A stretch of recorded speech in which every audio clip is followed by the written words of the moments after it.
बिस्मिल्लाहिर्रहमानिर्रहीम, अस्सलाम वालेकुम। साल 2022 के माह नवंबर की सुबह की आवाज के साथ मैं हूं यासिर खान और मैं हूं आमना आदिल। आप देख रहे हैं सुबह की आवाज़, जहां आप सुनते हैं दुनिया की, पाकिस्तान की, हाल की, फिलहाल की और अवाम की आवाज़ हमारे साथ। वंस अगेन आज सुबह सुबह आपके साथ हाजिर हैं और आज अल्हम्दुलिल्लाह हम सब फ्रेश हैं और टॉपिक्स भी बहुत सारे हमारे पास हैं और पूरी तैयारी के साथ आज आए हैं।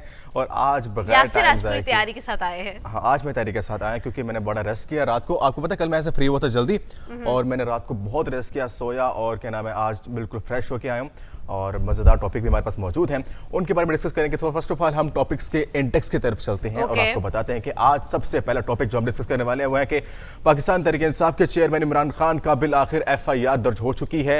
सुप्रीम कोर्ट ऑफ पाकिस्तान के अहकामात के मुताबिक उनकी FIR रिसेंट यस्टरडे उनकी जो FIR दर्ज कर दी जा चुकी है, जो कि थाना वजीराबाद जहाँ पे फायरिंग का वाक़या पेश आया वहाँ पे FIR दर्ज हो चुकी है। जी बिल्कुल। 3 नवंबर को इमरान खान साहब लॉन्ग मार्च के दौरान जो है वजीराबाद में उन पर कातिलाना हमला हुआ था। उसके बाद अब फाइनली सुप्रीम कोर्ट के ऑर्डर्स पर अमल दरामद करते हुए वजीराबाद के पुलिस स्टेशन में, मुकामी पुलिस स्टेशन में FIR दर्ज कर दी गई है। ये आज की ताज़ा तरीन खबर जिसके बारे में हम कॉन्वर्सेशन करेंगे, बातें करेंगे। बहुत मसले आ रहे थे एग्जैक्टली FIR की वजह से बहुत सारे डिलेज आ रहे थे, इन्वेस्टिगेशन में बहुत सारे डिलेज आ रहे थे और FIR में मुबैना तौर पर जिनके नाम है वो भी आपको बताएंगे और किस तरह की जो है अपग्रेडेशन आ रही है, किस तरह की न्यूज़ आ रही है, इस हवाले से ये सारी न्यूज़ भी आपको देंगे। उसी के साथ साथ एक बहुत इंटरेस्टिंग न्यूज़ आपसे शेयर करेंगे और वो ये है जी कि Guinness book of world record के अंदर एक नया रिकॉर्ड कायम कर दिया गया है। गिनीज के रिकॉर्ड आते रहते हैं तो एक और बड़ी इंटरेस्टिंग सी बातें होती रहती हैं। तो सबसे ज्यादा 1 मिनट यानी कि 60 सेकंड्स में सबसे ज्यादा तालियां बजाने वाले एक अमेरिकन 20 इयर्स ओल्ड शख्स ने रिकॉर्ड कायम कर लिया। 1100 से ज्यादा तालियां उसने 1 मिनट में बजाई। इससे पहले भी रिकॉर्ड हो चुका था लेकिन उसने उसका रिकॉर्ड काफी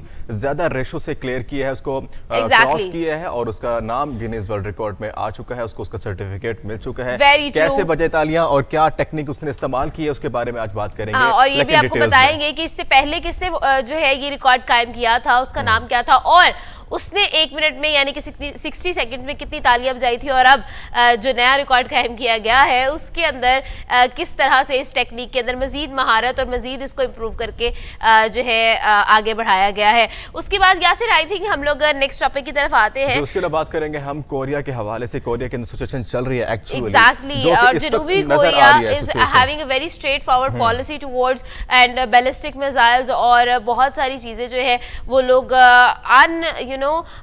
बगैर डरे जो है वो लोग बहुत ज्यादा चीजें और बहुत सारी स्टेटमेंट्स जो है सामने आ रही हैं। तो there is a clash and there is a very tough situation in और across the borders and around the globe. तो उसके बारे में हम लोग जो है थोड़ा सा डिस्कशन करेंगे कि एक्चुअली इसका रीजन में बहुत इंपॉर्टेंट अहम किरदार है क्योंकि शुमाली कोरिया, जनूबी कोरिया और अमेरिका के साथ इस वक्त जो झड़पें हैं, जो तजर्बात हैं मिसाइल के वो शुरू हो चुके हैं, वो चाहे बरी हो, बहरी हो या फिजाई हो, तमाम अटैक्स की जो एक्चुअली एक्सपीरियंस करने का सिलसिला शुरू हो चुका है। तो अल्लाह ना करे कोई इस किस्म की जंग या कोई मसला हो सके, लेकिन फिलहाल खतरात मंडलाते नजर आ रहे हैं चूंकि रशिया और यूक्रेन का ऑलरेडी एक मसला चल रहा है। तो उसके साथ साथ अगर ये भी इशू अगर हाईलाइट हो रहा है तो I think so very alarming that. बिल्कुल ठीक है जी। और उसके बाद हम लोग बात करेंगे जो एक्चुअल में बहुत इंटरेस्टिंग सिचुएशन है वो है स्टॉक एक्सचेंज की सिचुएशन। और स्टॉक एक्सचेंज में पाकिस्तान के लिए एक बहुत अच्छा दिन रहा है कल का दिन। तो एक्चुअल में आपको बताएंगे कि स्टॉक एक्सचेंज में ऐसा क्या हुआ जिसकी वजह से पाकिस्तानी बिजनेसमैन या फिर जितने भी लोग जो थे वो इतना ज्यादा जो है उनके लिए एक अच्छा दिन साबित हुआ कल का दिन। तो ये भी बताएंगे कि आखिर किस तरह से एक बीम आया, एक पॉजिटिव इंप्रूवमेंट आई है स्टॉक एक्सचेंज के अंदर, उसके बारे में भी आपको बताएंगे। और डिटेल्स जो है वो क्योंकि हमने थंबनेल तो लगा दिए तो डिटेल्स जो है वो हम लोग आफ्टर द ब्रेक आपसे शेयर करने वाले हैं। तो आपने जाना कहीं नहीं है, ठीक है। वेरी फर्स्ट टाइम ऐसा हो कि आज इतने सारे टॉपिक्स मौजूद हैं जी, मुझे नहीं लगता कि हम कंप्लीट कर पाएंगे। We are in a rush Yasir के जल्दी जल्दी जल्दी जल्दी इंडेक्स। आज तो हमने एक दूसरे का हाल भी नहीं पूछा, ये भी नहीं पूछा कि कल का दिन कैसे था and we are quickly into the topics into the index. लेकिन कोई बात नहीं, मजेदार सी बातें होनी चाहिए और ज्यादा सारी बातें भी होनी चाहिए, तो ये अच्छी चीज है। इंप्रूवमेंट आ रही है आहिस्ता आहिस्ता। तो आज बात करेंगे इसके अलावा बॉलीवुड के बारे में। बॉलीवुड के अंदर जो सलमान खान की मूवी रिलीज हुई थी भारत के नाम से, उसके अंदर जो एक एक्टर थी उनका ये क्लेम करना है कि ड्यूरिंग द शूटिंग स्टंट करते हुए जब वो गिरी थी तो उनके सर में चोट लगी थी, और चोट उसकी लगने वजह की से वजह उनकी से मेमोरी लॉस हो गई थी। जी, दिशा पटानी की हम लोग असल में बात कर रहे हैं। दिशा पटानी की तरफ से कहा गया है कि भारत की शूटिंग के दौरान उनके सर पर एक हैवी और भारी चीज लग गई थी, जिसकी वजह से उनकी मेमोरी जो थी वो चली गई थी और 6 माह तक जो है उनकी मेमोरी लॉस रहा। उनको कुछ भी याद नहीं कि उन 6 महीने के अंदर क्या हुआ और 6 क्या महीने नहीं का हुआ। टेन्योर कैसे गुजरा, कैसे Exactly. चोट लगी, सबके बारे में डिटेल तो में आपको बताएंगे। ये सारी चीजें भी बताएंगे कि एक्चुअल में हुआ क्या था और 6 महीने जो उनका मेमोरी लॉस रहा उनमें उन्होंने क्या किया और क्या नहीं हुआ। तो ये सारी बातें भी जी हम लोग करेंगे और उसी के साथ साथ हम लोग आ जाते हैं जान है तो जहान है, और फ्रूट जो है हमारे लिए बहुत ज्यादा जरूरी है ना। तो हम लोग आज जो एक्चुअल में बात करने वाले हैं वो है अमरूद यानी कि गावा।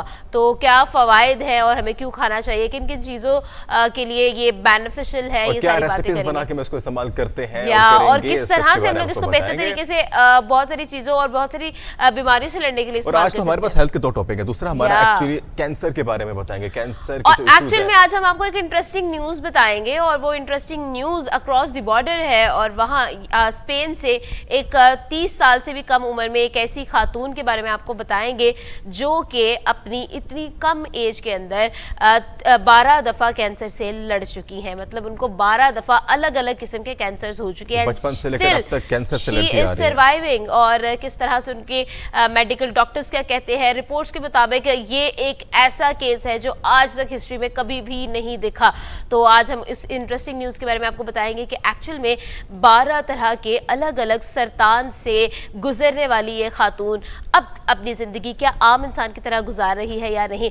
तो ये बहुत इंटरेस्टिंग और इसके अलावा बात करेंगे हम 20 ऐसी फिल्मों के बारे में जो कि आपकी जिंदगी बदल देगी और जो आपको जीने की एक नई उमंग आप में पैदा करेगी। तो इंस्पिरेशन मोटिवेशन की बहुत बात करते हैं जी, लेकिन एक्चुअल में आज हम आपको कुछ ऐसी मूवीज, अच्छा मूवीज वाकई में यासिर बहुत ज्यादा इंस्पायर करती हैं आपको। मैंने जब एक मूवी देखी थी, प्रमोशन हो जाएगी लेकिन मैं फिर भी नाम लूंगी, एक मूवी है सलमान खान की, बहुत अच्छी मूवी है सुल्तान।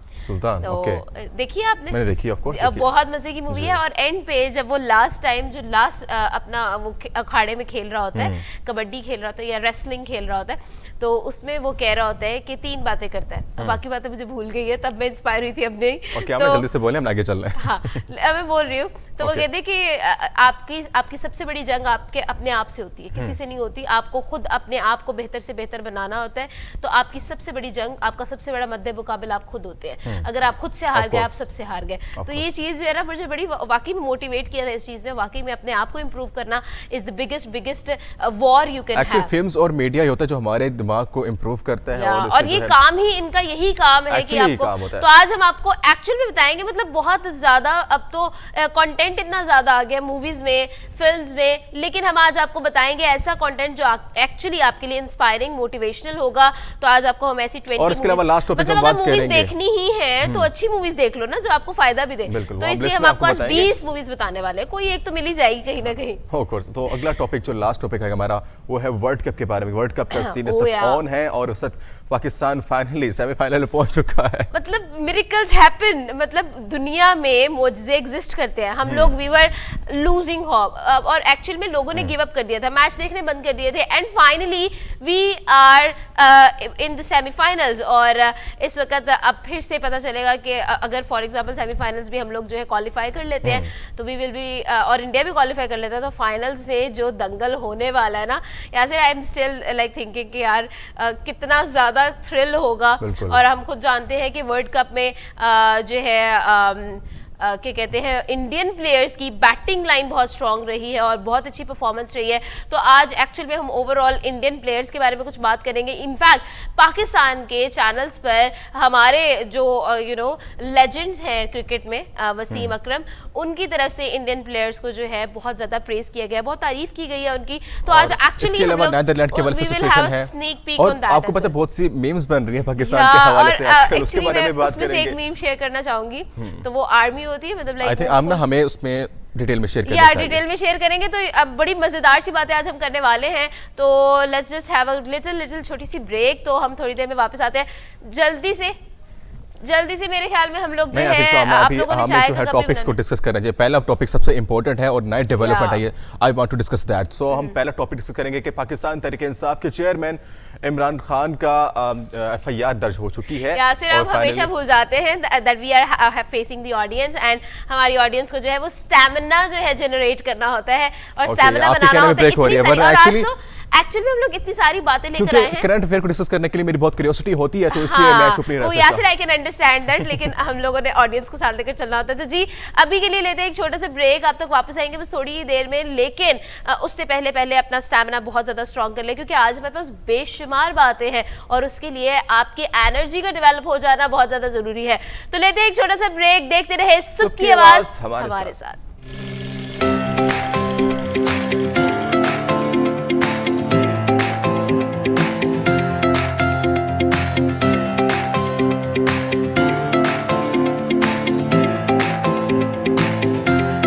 वेलकम बैक नाज़रीन, सुबह की आवाज़ में एक बार फिर खुश आमदीद। तो जैसा कि इंडेक्स में हम आपको टॉपिक्स बता चुके हैं और अब बगैर टाइम ज़ाय किए टॉपिक्स की तरफ आएंगे। तो आज का सबसे पहला टॉपिक्स और सबसे अहम टॉपिक, पाकिस्तान तहरीक इंसाफ के चेयरमैन इमरान खान की बिल आखिर एफआईआर दर्ज हो चुकी है। बिल्कुल जी, इमरान खान साहब की एफआईआर दर्ज हो चुकी है।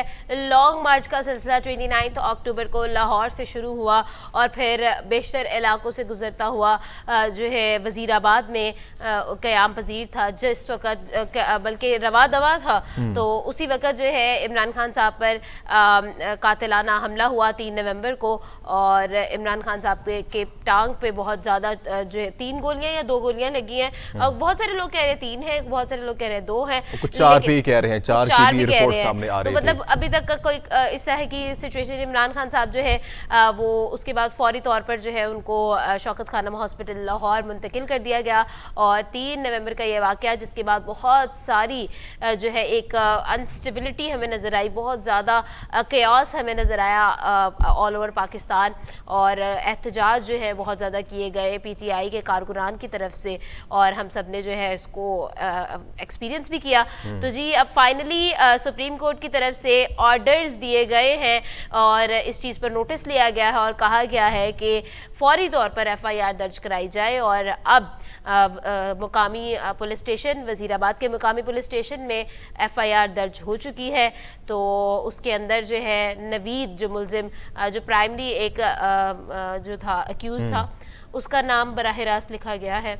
बिल्कुल, एट द टाइम जब नवीद को गिरफ्तार किया गया था तो उसके बाद उनको थाने में ले जाकर वहाँ तफ्तीश की गई और वहाँ पे उनकी वीडियो भी एक सामने आई थी, जहाँ उन्होंने एक क्लेम किया कि उन्होंने मजहबी इंतहा पसंदी के बायस जो है खान साहब के पूरे जलसे लॉन्ग मार्च पे फायरिंग की, और फायरिंग के वाक़े में पाकिस्तान तहरीक इंसाफ के चेयरमैन इमरान खान और उनके अहम रुकन भी इससे ज़ख्मी हुए थे। और इसके अलावा लॉन्ग मार्च में मौजूद 4 मज़ीद लोग ज़ख्मी हुए और एक जो मुअज़्ज़म गोंदल जो वहाँ के शहीद जिसको करार दिया गया है वो भी वहाँ पर जहाँ बाग हो चुका था। एक मौत वाक़ हुए, तमाम लोग वहाँ पे ज़ख्मी हुए। ये फायरिंग का वाक़या पेश आया, मुलजिम को थाने ले जाया गया, थाने के बाद उनको सिटी डी में मुंतकिल किया गया और इस वक्त वो सिटी डी में ही मौजूद है और तफ्तीश कर दी गई है। लेकिन बड़ी अजीब बात ये थी कि वहाँ पे 3 दिन से एफआईआर नहीं दर्ज हो रही थी, क्योंकि बहुत फोर्स किया गया था उनकी तरफ से। डिलेज आए, बहुत ज़्यादा जो है इसके अंदर पॉजेस भी आए और बहुत ज़्यादा कंट्रोवर्सीज भी क्रिएट हुई, और फाइनली जो और 3 दिन का एक बड़ा गैप था जो कि जो है एफआईआर दर्ज नहीं हो सकी है। लेकिन अब फाइनली जो एफआईआर दर्ज कर दी गई है।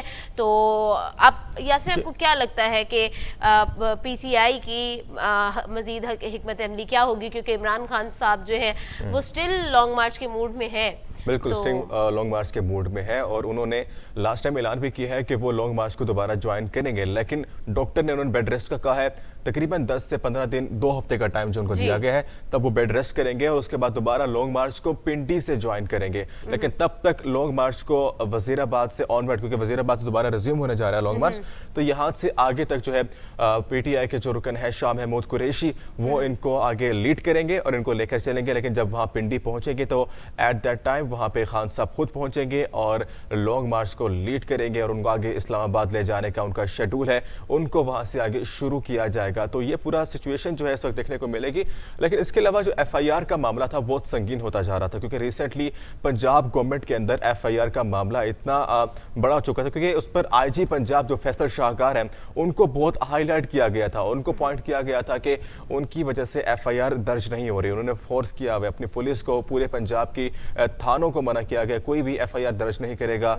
SHO की रद्दोबदल हुई, बहुत से मामला ऐसे वहाँ पे हो चुके थे, बहुत से अफसर जो पुलिस अफसरान थे वो एग्री नहीं थे और FIR दर्ज करने में, क्योंकि ये क्लेम एक्चुअली खुद नहीं कर रहे, एक्चुअली ये पाकिस्तान तहरीक इंसाफ की तरफ से क्लेम किया गया है कि वो एक्चुअली FIR दर्ज नहीं करे। CM पंजाब की तरफ से कहा गया है और गवर्नमेंट की, फेडरल गवर्नमेंट की तरफ से बहुत प्रेशर आ रहा था कि FIR दर्ज क्यों नहीं की जा रही है। ऊपर से CM पंजाब कहते थे कि FIR दर्ज नहीं हो रही थी और फैसल शाहकार एट दैट टाइम बहुत कंफ्यूज हो रहे थे, लग रहे थे। तो उन्होंने उनका बयान भी सामने आया, उनको कहा कि मैं अपने ओहदे से इस्तीफा देना चाहता हूँ, मैं रिजाइन करना चाहता हूँ, मैं यहाँ पे नहीं टिक सकता, क्योंकि वो शायद प्रेशराइज है या जो भी था कि एक FIR ही हाई लेवल पे जो है ये एक केस जो है वो चला है और वाकई में बहुत ज्यादा जो है एहतजाज ऑल ओवर द कंट्री जो है हम लोगों का एहतजाज भी नोटिस में आ रहे हैं।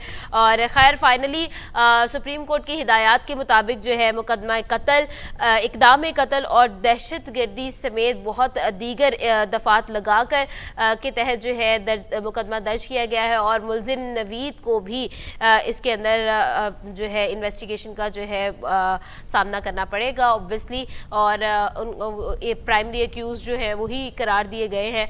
और इसी के साथ साथ अगर हम लोग PTI की बात करें और तहरीक इंसाफ के चेयरमैन इमरान खान साहब की बात करें तो अभी उनको जो है बेड रेस्ट का कह दिया गया है डॉक्टर्स की तरफ से और मुकम्मल रेस्ट का उनको कहा गया है, क्योंकि उनकी टांग की हालत जो है वो काफ़ी तशवीशनाक थी। लेकिन अब वो खतरे से बाहर है क्योंकि कोई भी हड्डी जो है उनकी इफेक्ट नहीं हुई है। क्योंकि FIR का मामला इसलिए ज़्यादा सीरियस था क्योंकि खान साहब के जो अगर हम लोग एक्सेप्टेंस की बात करें यासिर, तो खान साहब की एक्सेप्टेंस जो है वो ऑल ओवर द कंट्री बहुत ज़्यादा है, लोगों के अंदर वो बहुत पॉपुलर हैं। और एक्चुअल में हम लोगों ने नोटिस भी किया है कि इतना जुनून है लोगों के अंदर और इतना जुनूनी तरीके से जो है वो इमरान खान साहब को सपोर्ट करते हैं। अपने खुद सड़कों पे भी देखा, बहुत ज़्यादा जो है हम लोगों ने एक कयास देखा है। तो ये इसी वजह से है क्योंकि इमरान खान साहब को लोग जो है वो बहुत जुनूनी तौर पर जो है उनको सपोर्ट करते हैं। तो ये सारी चीज़ें जो है हमने ऑब्जर्व की हैं रिसेंट कुछ दिनों में। 3 नवंबर से अब तक ये जो सारी सिचुएशन हुई इमरान खान साहब पर हमले के बाद, बहुत सारी कयासराइयाँ भी सामने आई कि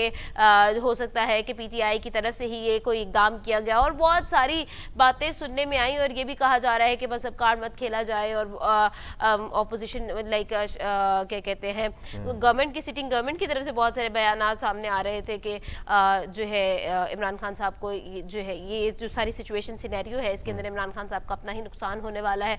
और बहुत सारी चीज़ें हम लोगों ने न्यूज़ के अंदर सर्कुलेट होती भी देखी। फेडरल गवर्नमेंट की तरफ से जो GIT कमेटी बनाई गई थी जो इमरान खान की इस मामले की, इस अटैक की तहकीकात करनी थी, वो FIR के बगैर दर्ज नहीं हो सकती। कोई भी चीज़ हो, FIR stand for first investigation report, जब तक वो नहीं आएगी तब तक कुछ भी केस दायर नहीं हो सकता और उसके बाद ही मामला स्टार्ट होता है।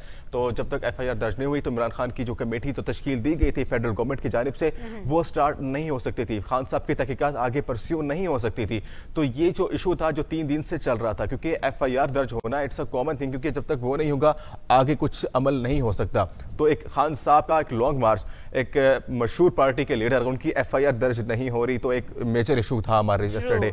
तो पाकिस्तान के जो चीफ जस्टिस पाकिस्तान हैं उन्होंने इसका खुद नोटिस लेते हुए इसको जो है FIR दर्ज करने का फौरी हुक्म दिया, हदायत दी और फाइनली थाना वजीराबाद में जहां फायरिंग का वाकया पेश आया वहां पे FIR वहां के SHO की मुजाहिद में ये दर्ज हो चुका है और FIR को इस वक्त ऑन एयर भी कर दिया जाएगा, बल्कि ऑन एयर हो चुकी है FIR, इसको आम भी कर दिया गया है और ये FIR बिल्कुल सामने आ चुकी है। और फायरिंग में जो वाकयात पेश आए, जिन जिन रुकन पे फायरिंग हुई और जिस दौरान हुई, जिस वक्त हुई और कौन लोग जख्मी हुए और जिस शख्स की वहाँ पे मौत वाक़ई हुई, मौसम गोंदल की तमाम डिटेल्स उस FIR के अंदर दर्ज हैं और ये FIR इस वक्त ऑन एयर हो चुकी है। जी बिल्कुल, FIR जो है दर्ज कर दी गई है। अब मजीद जो है इसके अंदर एक पेशरफ्त हमें देखने को मिलेगी। ये जो मुकम्मल तौर पर एक सिचुएशन क्रिएट हुई ऑल ओवर द कंट्री, उसके अंदर हमें इस इन्वेस्टिगेशन के अंदर हमें जो है एक पेशरफ्त देखने को मिलेगी, क्योंकि FIR की वजह से जो है इन्वेस्टिगेशन मुलतवी होती जा रही थी, पोस्टपोन होती जा रही थी। तो अब उसके अंदर जो है एक तेज़ी आएगी, मुकामी पुलिस जो है उस पर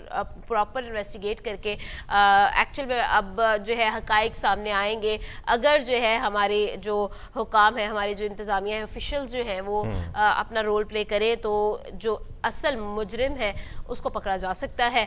तो होप फॉर द गुड, हम लोग दुआ करते हैं कि इमरान खान साहब जल्दी से एहतियाब हों और फील्ड में नज़र आएँ। लेकिन मैं अगेन यही बात करूँगी कि यासिर, ऑल दीज सिनेरियोज, एहतजाज, प्रोटेस्ट्स और धरने और ये सब चीज़ें, पता नहीं क्यों ये चीज़ दिल को नहीं लगती, पता नहीं, आई डोंट नहीं नो। लगती एक्चुअली। इससे हमें कंडेम करना चाहिए। जहाँ भी एहतजाज हो रहा है, प्रोटेस्ट हो रहा है, तो हम इसे कंडेम करेंगे, क्योंकि एक्चुअली पूरे तरीके से हो सकता है। एबिलिटीज, मैंने इमरान खान साहब की एबिलिटीज को कभी भी डाउट नहीं किया है। He is very great in his content और इन हिज कॉन्सेंट। मतलब अगर हम लोग उनका इंटरनेशनली रिप्रेजेंटेशन देखें तो वो पाकिस्तान को बहुत अच्छे से रिप्रेजेंट करते नजर आए हैं हमें डिफरेंट प्लेटफॉर्म्स पर। और ऐसा और मैं एक्चुअल में कहूँगी कि उनके अंदर वो पावर है कि वो पाकिस्तान को उतने अच्छे से पॉजिटिवली रिप्रेजेंट कर सकते हैं all over the globe, around the globe. लेकिन उसके बावजूद आई वुड से कि इंटरनली कुछ ऐसे फ्लॉज हैं जिनको ओवरकम करना, I think it's very important, because for a leader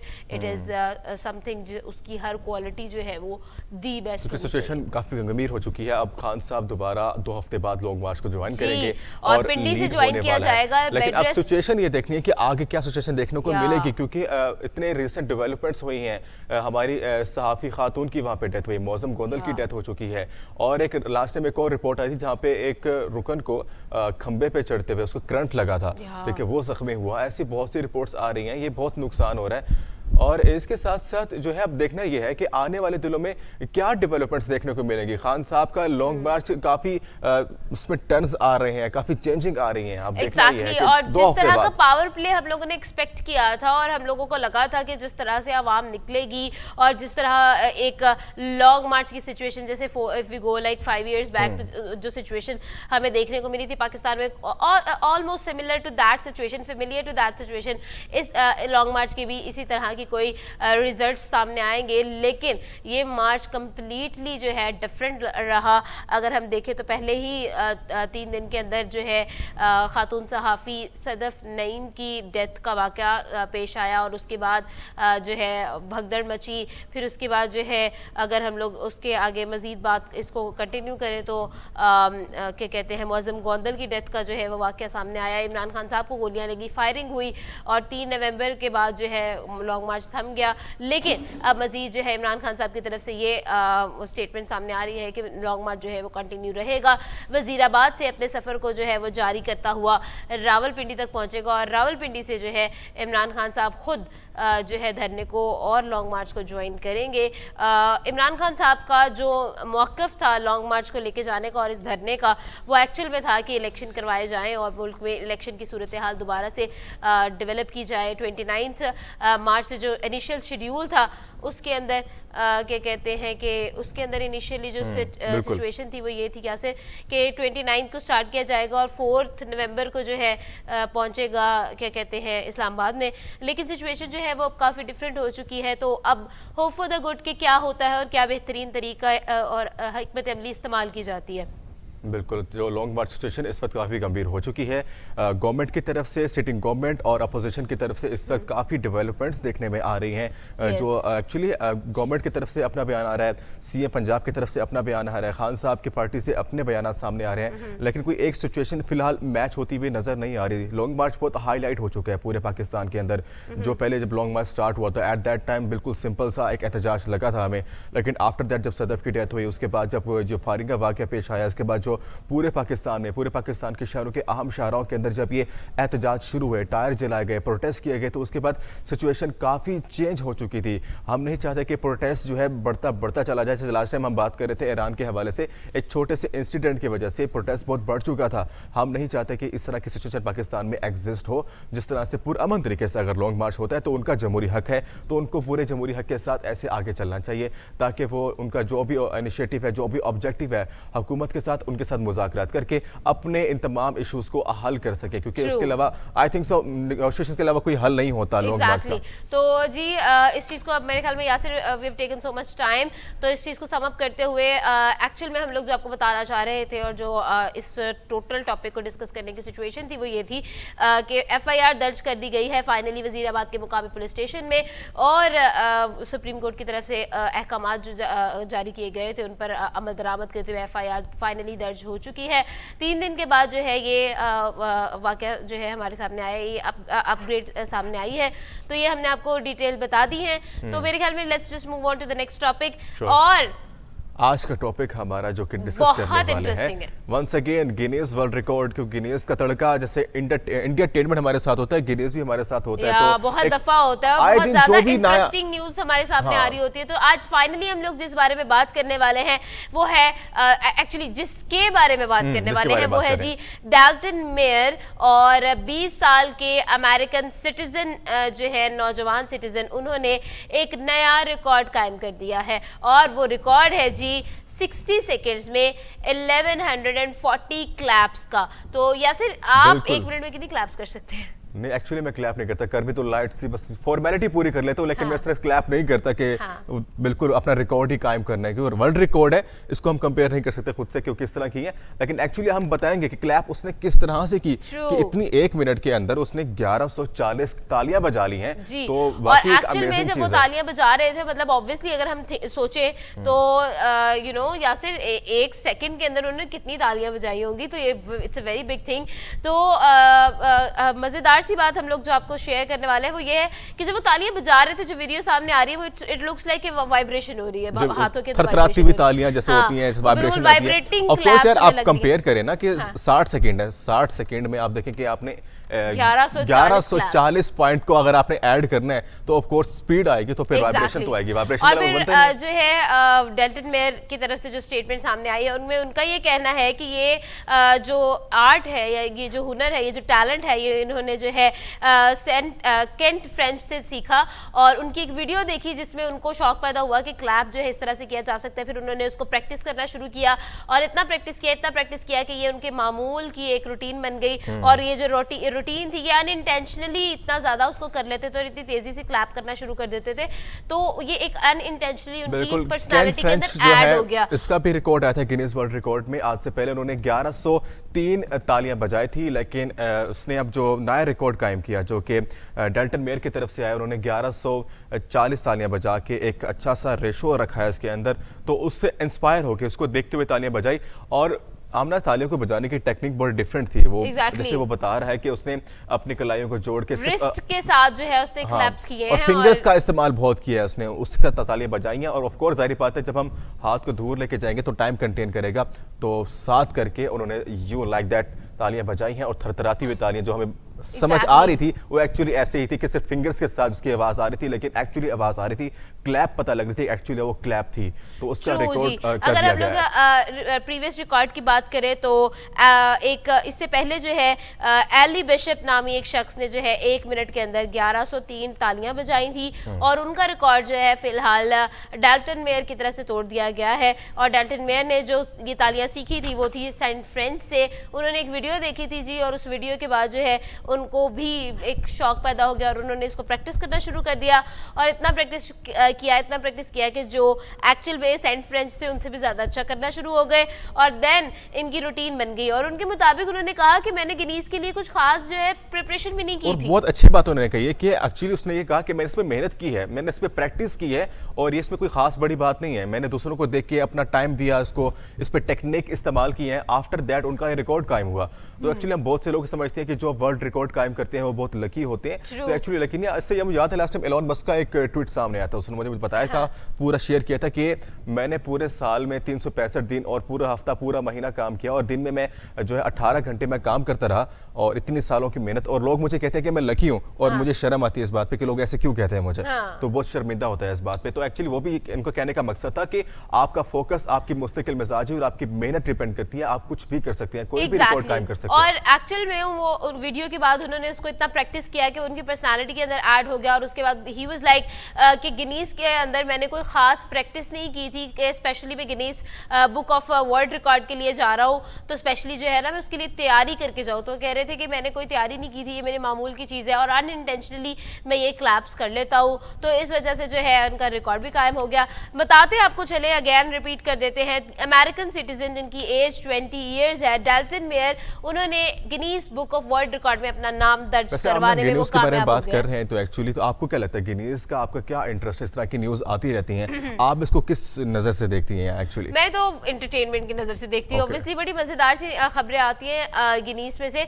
जैसे रिसेंटली मैं एक खबर पढ़ रही थी कि एक लड़की है जिसके लंबे बाल हैं और उसने जो है नाम जो है उसका दायर हो गया है, और उसके बाद एक लड़की है जिसके लंबे नाखून हैं। तो इस तरह के भी Guinness book of world record में चीज़ें होती हैं एक्चुअली जो करते हैं इस तरह के काम, लाइक जैसे बड़े नाखून कर लेना, इतने बड़े बड़े नाखून होते हैं, बड़े बड़े बहुत बाल, बड़े होते हैं और बिल्कुल ऐसी यूनिक चीज करना जो नहीं कर सकते। एक्चुअली आपको क्या लगता है? एंटरटेनमेंट तो हो जाती है, चलो समझ आए उसने ऐसा कर दिया, पर बहुत जो मेहनत करनी जो खुद पड़ती से है। कर रहा है एक्चुअली, वो इतनी मेहनत कर रहा है, इतने साल लगा रहा है, आपको नहीं लगता कितना टाइम जाया हो रहा है उसका वहाँ पे? यार लेकिन ठीक है, मतलब people are more concerned about कि हमारा एक वर्ल्ड रिकॉर्ड हम लोग कायम कर रहे हैं, तो वो एक वो होता है ना क्रेज होता है यार कि मतलब या आपको ये जैसे- लगता है कि बहुत जैसे हम लोग स्कूल में होता था कि हमारा प्रिंसिपल हमारा नाम ले दे तो हम लोग कितने खुश होते थे, सारा दिन हमारा ऐसा गुजरता था जैसे हम फूलों के ऊपर चल रहे हैं। तो हमारे स्कूल में तो मैं आपको शेयर करना चाहूंगी, इस तरह से होता था कि हम लोगों के सॉफ्ट बोर्ड लगे होते थे, नोटिस बोर्ड, और जो बेस्ट परफॉर्मर बच्चा होता था, जो रेगुलर भी होता था, जिसको स्टूडेंट ऑफ द ईयर कहते हैं, तो इसी तरह से हमारे स्कूल में था student of the month as well. तो स्टूडेंट ऑफ द मंथ वो पूरे स्कूल का जो है कंपटीशन होता था मंथ के एंड पे ना, बच्चे बड़े कंसर्न, अच्छा जिन्होंने नहीं करना उन्होंने नहीं करना, लेकिन जिन लोगों को होता था कि यार वहाँ नाम जाएगा, नाम लिखा जाएगा प्रॉपरली, पिक्चर लगेगी, तो वो लोग बड़ी मेहनत करते थे उस चीज के लिए ना। तो वो एक्चुअल में ये होता है, तो वो एक नाम के लिए ना ये मेहनत सारी होती है। अगर फॉर एग्जाम्पल हमें पता होता था अच्छा अगर हम लोग फर्स्ट आएंगे ना तो हमारी सबसे बड़ी मेरी पिक्चर आदत है लगेगी। तनकीद करने की, तो मैं ऐसा तनकीद करता था इस चीज पे कि यार इतने बड़े नाखून कर लिए, क्या फायदा उसका? इतने बड़े बाल करने का आपको क्या फायदा? आप स्टेट को क्या सर्व कर रहे हैं? तो एक्चुअली मैं उस नजर से देख रहा था उन चीजों को। लेकिन आपकी बात ठीक है, अगर कोई ज्यादा फ्री है, इसके बाद इतना टाइम है कि वो कर सकता है, तो फिर वो शौक से करे। आई थिंक मेरा ओपिनियन ये बनता है। तो जी ये बड़ी इंटरेस्टिंग न्यूज थी। लेकिन आज की ताजा तरीन खबर से आपको आगाह करते चले, और आज की ताजा तरीन खबर ये है कि आज के दिन हम लोगों को ऑब्जर्व करना होगा लूनर इक्लिप्स। और अगर हम लोग बताते चले तो रवा साल में ये पहला मुकम्मल चांद ग्रहण होगा, मतलब टोटली कंप्लीटली जो है चांद जो है वो बिल्कुल ब्लैक हो जाता है। कभी यहाँ से देखा है कभी कितना वो ऑफ कोर्स बिल्कुल देखा मैंने चांद ग्रहण, डर वाला सीन आ जाता है, बिल्कुल हॉरर मैंने मूवी देखा जैसा था। सीन लगता है। मैं जब मुल्तान में था तो तब मैं इसको देखा था। मुझे याद है कि मुल्तान की सबसे ऊंची जगह जो वहाँ पे किला शाहरुख आलम है, तो वहाँ हम रुके होते थे और वहाँ पे हमें नजर आता था बिल्कुल क्लियर जो है इतना बड़ा चांद और बिल्कुल सामने से वाज़ेह नजर आता था। तो उसको हमने ऑब्जर्व किया है एक्चुअली। और इससे पहले भी आई थिंक सो चांद ग्रहण हो चुका है, 16 मई को इससे पहले हुआ था। और आज दूसरा चांद ग्रहण है जो एक्चुअली नहीं असल में ऐसा है यासिर कि पहला जो चांद ग्रहण था ना वो पूरा नहीं था, ये पूरे चांद का चांद ग्रहण है। तो इस वजह से जो है लेकिन पाकिस्तान में जो है इसको ऑब्जर्व नहीं किया जाएगा, पाकिस्तान में इसका मुशाहिदा नहीं हो सकेगा। अगर हम बात करें तो पाकिस्तान में इसकी जो टाइमिंग होगी जिस वक्त चांद ग्रहण लगेगा वो सुबह 6 बजे से लेकर 6:32 से लेकर रात मेरे ख्याल में, और ये कंटिन्यू रहेगा पूरे पूरे दिन रहेगा। 9:13 पे ये अरूज पर होगा। एग्जैक्टली, और 9 तो इसका आई थिंक एएम नहीं, इट्स पीएम है एक्चुअली। नहीं सुबह के वक्त है। और लेकिन जब चांद ग्रहण स्टार्ट होता है तो इसका अरूज बढ़ता जाता है, तो इसकी रेशियो जो है वो फ्लक्चुएट होती है। एग्जैक्टली, और एक्चुअल में होता ये है कि वो ग्रहण लगना शुरू होता है, वो साया होता है ना। असल में होता क्या है कि जब ये चांद ग्रहण लगता है तो ये सूरज का जो रिफ्लेक्शन है वो आता है, ठीक है। और इस तरह की कोई चीज होती है, I do not actually have that opinion. अच्छा, तो जमीन जो है वो सूरज और चांद के दरमियान में आ जाती है, तो इस वजह से सूरज जमीन की रिफ्लेक्शन है वो चांद पे पड़ी होती है, उस वजह से साया आता है। तो जिस तरह से वो जो है रिफ्लेक्शन ज्यादा होता जाएगा, उसी तरह से चांद ग्रहण भी पूरे चांद का ग्रहण लग जाएगा। तो ये इस तरह की कोई टेक्निकल बातें होती है, मैंने पढ़ी थी एक दफा ज्योग्राफी, तो उसमें मुझे याद है कि मैंने चांद ग्रहण एक्चुअली अमेरिका, यूरोप और एशिया के मुख्तलिफ इलाकों में जो है इसका नजर आएगा। और इसके अलावा आखिरी जो इसकी जो हद है वो 8 नवंबर तक की डेट यहाँ पे सामने दी गई है। तो अब तक की पाकिस्तान में जो है इसको जुज़वी तौर पर देखा जाएगा। तो जी ये लेटेस्ट अपडेट है चांद ग्रहण से रिलेटेड। और मतलब जिनको भी थोड़े से वो होते हैं ना जो थोड़े स्पिरिचुअल होते हैं और थोड़े उनको सुपरस्टिशियस बिलीव्स होते हैं, तो वो जो भी प्रिकॉशंस करते हैं वो कर ले। I would like to read that पूरी डिटेल जो मेरे पास मौजूद है चांद गिरहन के हवाले से, जो हमें एक्चुअली अपडेट देनी चाहिए। तो एक न्यूज़ भी है हमारी तरफ से और एक अपडेट भी सामने आई है जो कि आपके साथ मैं शेयर करने वाला हूं कि तफसीलात के मुताबिक ये रवां साल का दूसरा मुकम्मल चांद गिरहन होगा, मगर पाकिस्तान के कुछ हिस्सों में जुज़वी चांद गिरहन को ही देखना मुमकिन होगा। वाज़ेह है कि चांद गिरहन जो कि इसका मुशाहिदा पाकिस्तान में मुमकिन नहीं होगा, क्योंकि पाकिस्तानी वक्त के मुताबिक चांद गिरहन का आगाज़ 8 नवंबर को दोपहर 1:02 पर होगा। और दिन होता तो चांद नजर ही नहीं आएगा। हाँ बिल्कुल, और 4 बजे के करीब मुकम्मल चांद गिरहन होगा। अलबत्ता शाम 5:49 पर मुल्क के मुख्तलिफ हिस्सों में जुज़वी तौर पर चांद गिरहन देखना मुमकिन होगा। और जब चांद ज़मीन के साए के तारीख तरीन हिस्से से गुजर रहा होता है और ज़मीन सूरज और चांद के दरमियान आ जाती है, तो एक्चुअली मैं डिटेल पढ़ रहा हूँ तो इसमें पूरी डिटेल सामने आई है। इसमें कुछ इंपॉर्टेंट पॉइंट्स फिर मैं ऐसा करूंगी, इनको आसान अल्फाज में बता दूं। आमना इसमें ना कुछ इंपॉर्टेंट पॉइंट्स आ जाते होते हैं तो उसको समझना लाजमी होता है, ये नहीं कि जहां मतलब वो सिर्फ वही बोलना है। तो उसके बाद इस मौके पर चांद गिरहन होता है और इससे ब्लड मून भी कहा जाता है। अगली बार मुकम्मल चांद गिरहन के नज़ारे के लिए 5 मार्च 2025 तक इंतजार करना होगा। ये आपके पॉइंट में नहीं था, इसलिए अच्छा मैं आपको एक बात बताती हूँ यासिर। होता यह है कि हमारा जो मून होता है और हमारा जो एक सोलर सिस्टम है, तो होता यह है कि ये सन जो है वो अपने एक्सिस के अराउंड रिवॉल्व कर रहा है और जो जमीन है वो सन के एक्सिस के अराउंड रिवॉल्व कर रही है और जो चांद है वो जमीन के एक्सिस के अराउंड रिवॉल्व कर रहा है। होता यह है कि हम लोगों ने सूरज ग्रहण के बारे में, सोलर इक्लिप्स के बारे में भी सुना होगा, तो उस टाइम में ये होता है और वो बहुत टाइम के बाद ऑब्जर्व किया जाता है। वो इसलिए होता है क्योंकि एक स्पेसिफिक एक्सिस के अकॉर्डिंग सब मूव कर रहे होते हैं, लाइक चांद, और इसमें हम लोग सिर्फ बात कर रहे हैं चांद की और सूरज की और जमीन की, ठीक है। जब सोलर इक्लिप्स लगता है तो पता नहीं, मैं आपको बच्चों की तरह समझा रही हूँ, तो मैं खैर बताना चाहूंगी जरूर, क्योंकि बहुत सारे लोगों में ये जो है, मुझे भी ज्योग्राफी जब मैंने पढ़ी थी बड़ी मुश्किल से समझ आया था। तो मजेदार सी बात क्या होगी कि जब सूरज इक्लिप्स लगता है तो जमीन और सूरज साइड पे होते हैं, दरमियान में से चांद गुजरता है और चांद जो है वो जब सूरज और जमीन के दरमियान में आ जाता है तो उसकी वजह से जो है सोलर इक्लिप्स हमें लगता है, नजर आता है, ठीक है। क्योंकि चांद एक सॉलिड चीज जो है दरमियान में आ गई, वो रोशनी वहां से ब्लॉक हो गई, ठीक है। तो वो रोशनी जो है जब जमीन पे नहीं पड़ेगी तो वो You got that? ठीक है। अब इसी तरह से जब लूनर इक्लिप्स की बात की जाती है तो लूनर इक्लिप्स में क्या होता है कि जो जमीन है वो, अब वी ऑल नो कि चांद की अपनी कोई रोशनी नहीं है, तो चांद की जो रोशनी होती है वो सूरज से रिफ्लेक्ट हो रही होती है, सूरज की रोशनी को चांद रिफ्लेक्ट कर रहा था, इसलिए वो व्हाइट नजर आ रहा होता है रात के टाइम पे, यू नो ना।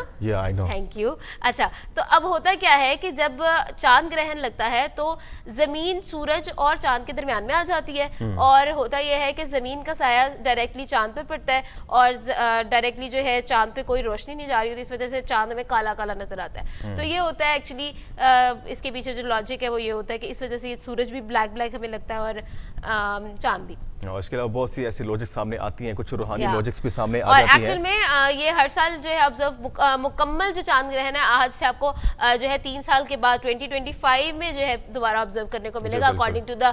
तो अब तक की अपडेट सामने आई थी जो कि रिसेंट न्यूज़ भी है, इंफॉर्मेशन भी थी चांद ग्रहण के हवाले से जो मैं आपको दी है। आप लोगों तो इसके अलावा मज़ीद टॉपिक्स भी हम डिस्कस करेंगे जो हमारे पास पेंडिंग बहुत सारे आमना मौजूद है। बात मैं आपको बताना चाहूंगी। अच्छा, बड़े सुपरस्टिशियस बिहेवियर्स होते हैं जो लोगों को लोग ऑब्जर्व करते हैं। जैसे चांद ग्रहण में लोग कहते हैं कि आपने बाहर नहीं निकलना, आपने चांद को नहीं देखना, आई साइट खराब होती है। सूरज ग्रहण के बारे में इस तरह की बातें की जाती है और specially I would like to say कि जो स्टार्स का बहुत लिंक होता है इसके साथ, स्टार्स और बिल्कुल होता है। और उसके बाद जो स्पेशली ऐसी खवातीन जो एक्सपेक्ट कर रही होती है, हामला खवातीन, वो उनको बहुत ज्यादा केयर का कहा जाता है कि तुमने बाहर नहीं निकलना, वॉक भी नहीं करनी है, बैठे रहना है। और एक्चुअली इसके पीछे क्या रियलिटी है वो हमें नहीं पता कि एग्जैक्टली सुपरस्टिशियस बातें हैं, हमें नहीं पता इस बारे में। इसके पीछे कोई रियलिटी नहीं है, एक्चुअल में कोई रियलिटी नहीं है। तो ये एक्चुअल में साइंटिफिकली प्रूवन नहीं है। तो जिस चीज को साइंटिफिकली प्रूव नहीं किया जाता उसको आम अकल जो है एक्सेप्ट नहीं करती। तो खैर मेरे ख्याल में ये बहुत सारी बातें हम लोगों ने कर ली हैं और हम लोग के पास टाइम बहुत शॉर्ट है, तो लेते एक छोटा सा ब्रेक, आप तक वापस आएंगे बस थोड़ी ही देर में। तो देखते रहे सुबह की आवाज हमारे साथ।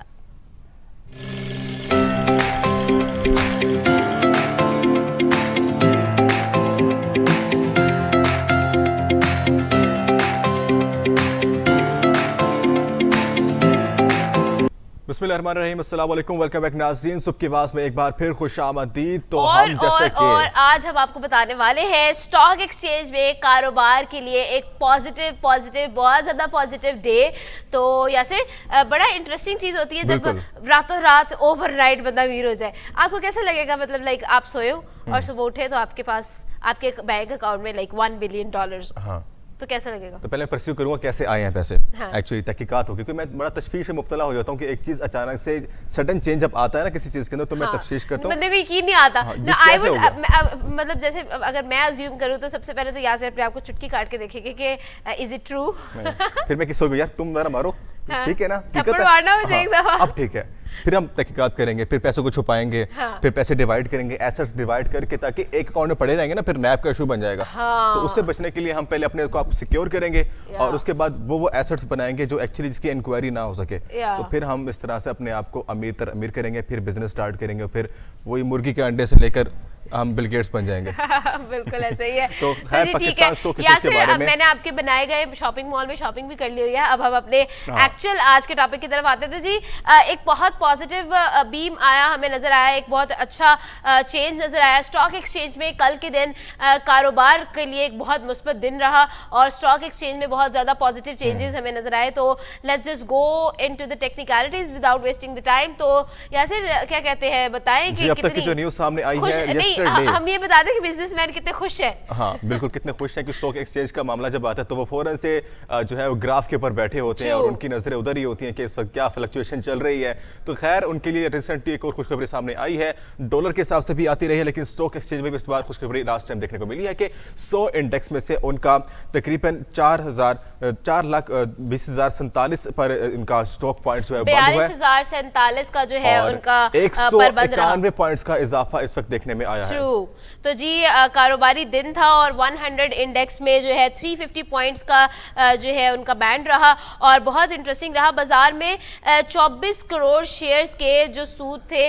वो भी जो है मेरे ख्याल में जो है उन लोगों ने शेयर मार्केट में 5 अरब और 44 करोड़ रुपए रही उनका शेयर जो था वो 5 अरब यानी 5 बिलियन 44 करोड़। और मार्केट की जो कैपिटलाइजेशन है वो तकरीबन million, what would we say that 5 आपने क्या बोला? मैंने कहा 5 अरब 44 करोड़। क्या सीक्वेंस है आपके खैर से चले।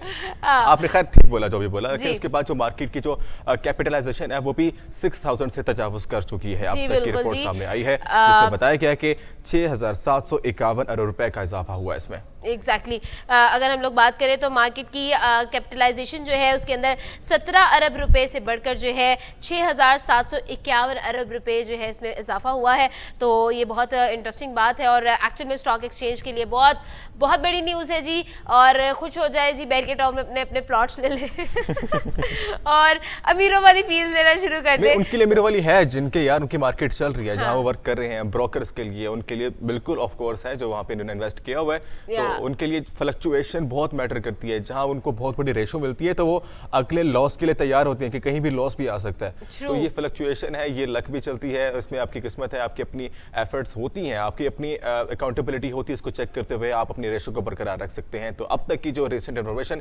स्टॉक एक्सचेंज की तरफ से आई थी वो अपडेट हमने आपको बता दी है। और अब आई थिंक ना हमने नेक्स्ट टॉपिक की तरफ आते हैं जी। नेक्स्ट टॉपिक हमारा फिर से बहुत इंटरेस्टिंग होने वाला है। कल हमने आपको बहुत डरा दिया था, बहुत ज्यादा मूवीज के लिए आपको डरा दिया था, लेकिन आज हमने फिर हमने से काम ना नहीं डरा ना, अब जरा थोड़ी सी चेंज करते हैं मूवमेंट को, बहुत प्लेयर लेकर आते हैं। आज हम आपको बताएंगे मोटिवेशन इंस्पिरेशन मूवीज के थ्रू, मीडिया के थ्रू किस तरह से ली जा सकती है और किस तरह से हम लोग अपने आप को मोटिवेट कर सकते हैं और किस तरह से जो है हालात बदल सकते हैं, जज्बात बदल सकते हैं। कहने का मतलब ये है जी कि कुछ ऐसी मूवीज होती हैं जो आप पर एक्चुअल में इंपैक्ट डालती है। मैंने आपको इंडेक्स पे भी बताया था, अपनी खुद की स्टोरी बताई थी कि वाकई में आप में इंप्रूवमेंट आती है जब आपको इस तरह की इंस्पिरेशनल लाइन सुन ले या एक आपको एक एग्जांपल मिल जाती है मूवीज के थ्रू और आप फिर उस एग्जांपल को फॉलो भी कर लेते हैं।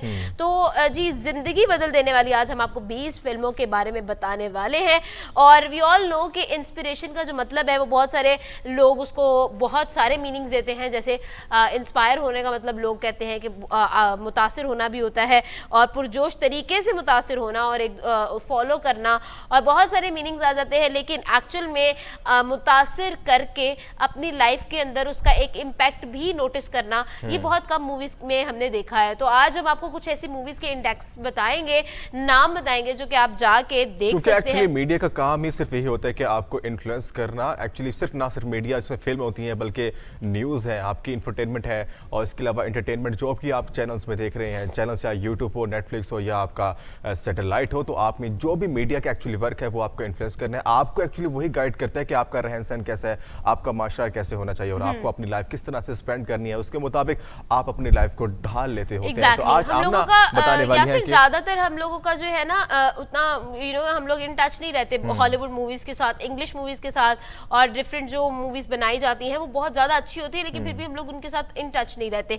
लेकिन अगर हम लोग इंडियन मूवीज की बात करें, और बहुत सारी ऐसी इंडियन मूवीज हैं जो वाकई में बड़ी मोटिवेशनल साबित होती हैं। हमारी वो लिस्ट में तो नहीं है, लेकिन फिर भी मैं एग्जाम्पल के तौर पर आपको बताऊंगी कि एक तो सुल्तान मूवी ने बहुत ज्यादा लोगों को इंस्पायर किया था, बहुत मोटिवेट किया था। उसके बाद एक मूवी थी शाहरुख खान की, इट वाज चक दे इंडिया, और उसके अंदर वो एक हॉकी टीम को जो है बहुत ज्यादा उनकी टीम के अंदर जितने भी मसाइल होते हैं टीम वर्क के बारे में बताया गया, और बहुत सारी चीजें दिखाई गई, बताई गई कि किस तरह से टीम वर्क चलता है और किस तरह से एक्चुअल में आप अपने आप को मोटिवेट करके वर्ल्ड लेवल पर, इंटरनेशनल लेवल पर एक दूसरे को प्रेजेंट कर सकते हैं।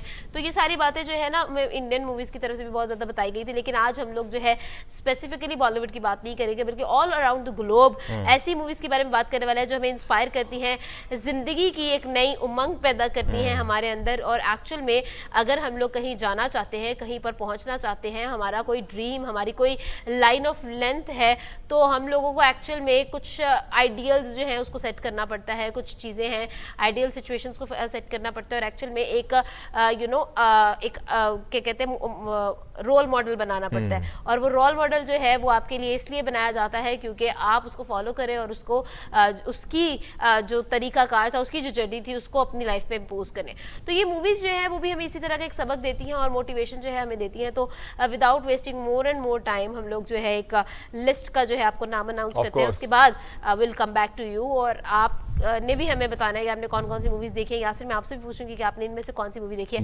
वैसे मुझे अंदाजा बिल्कुल नहीं है कि आपने एक भी इसमें से मूवी देखी होगी। एक्चुअली मैं वो मूवीज देखता हूं जो यूनिक होती हैं, जो कोई ना देखता हो, मैं वो देखता हूं। तो मैं आपको यही तो बता रही हूं कि मैं आपको पूरी लिस्ट दे रही हूं, वो भी एक नहीं, दो नहीं, पूरी 20 मूवीज के आपके नाम बताने वाली है जो बहुत यूनिक है, जो कि आमना पढ़कर आई है। हैं, अपनी लिस्ट लेकर आई हैं, तो आमना ही बताएंगी जी, हमने बताएंगे आज कौन सी मूवी देखी है जो बना कर आई है। एग्जैक्टली, तो आज हम लोग आपको मैं बड़ी मेहनत के बाद हम लोगों ने जो ये 20 नाम निकाले हैं। तो सबसे पहले जो नाम है वो है ब्रिटनी रन्स इन मैराथन।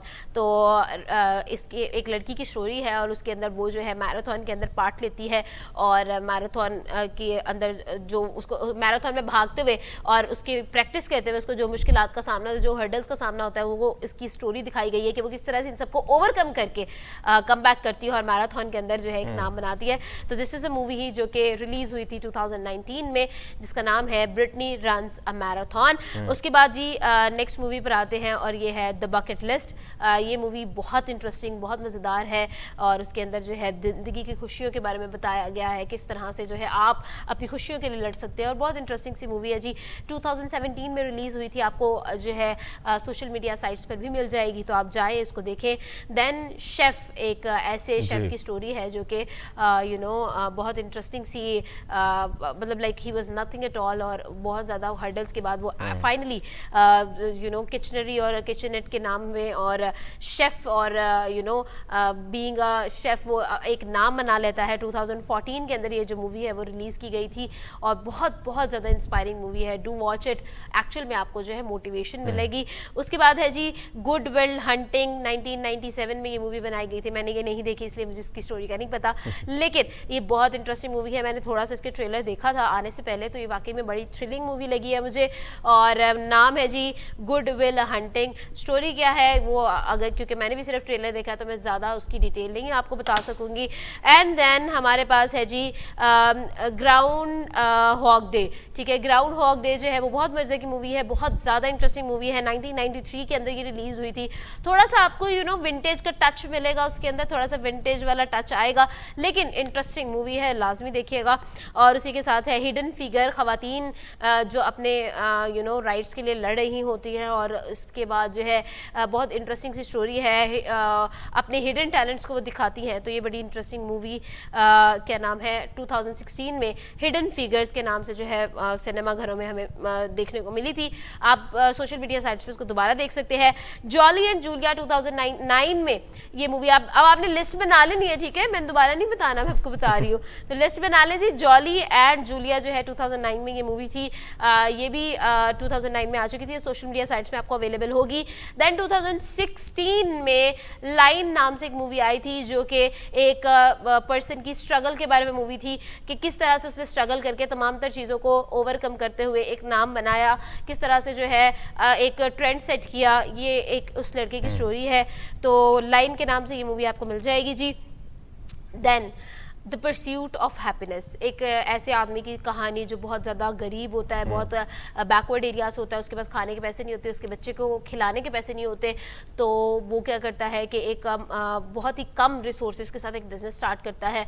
और वो मतलब उसके पास इतने पैसे भी नहीं होते हैं कि वो मतलब लाइक अपने घर में सो सके, वो ट्रेन में सो रहा होता है, ट्रेन की पटरी पे सो रहा होता है, तो इस तरह से सॉरी पटरी पे सो रहा था, ट्रेन स्टेशन रेलवे स्टेशन पे सो रहा होता है, तो इस तरह की चीज़ें।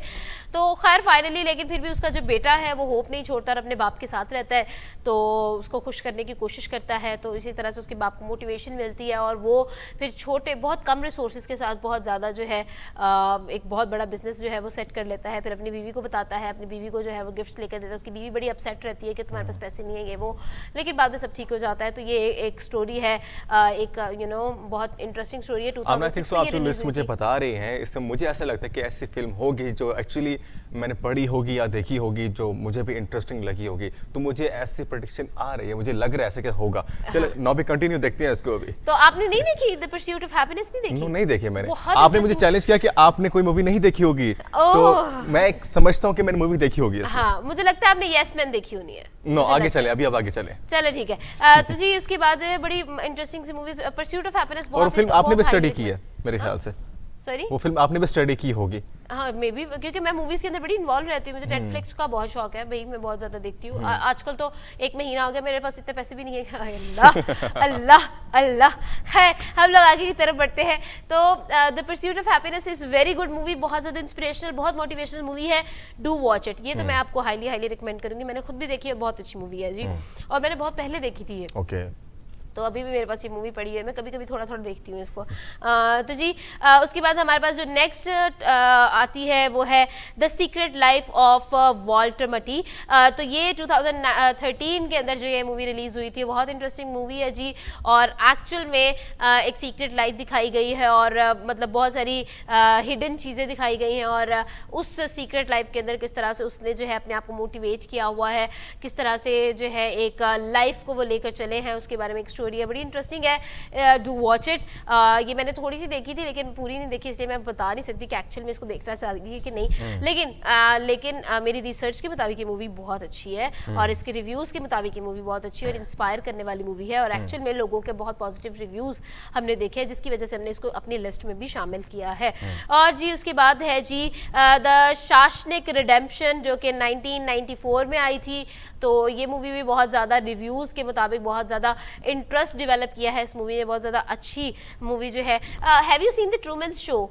ऑफ कोर्स, किसी की तो बात कर रहा था मैं यार, इसी की तो बात कर रहा था। मैंने पकड़ लिया।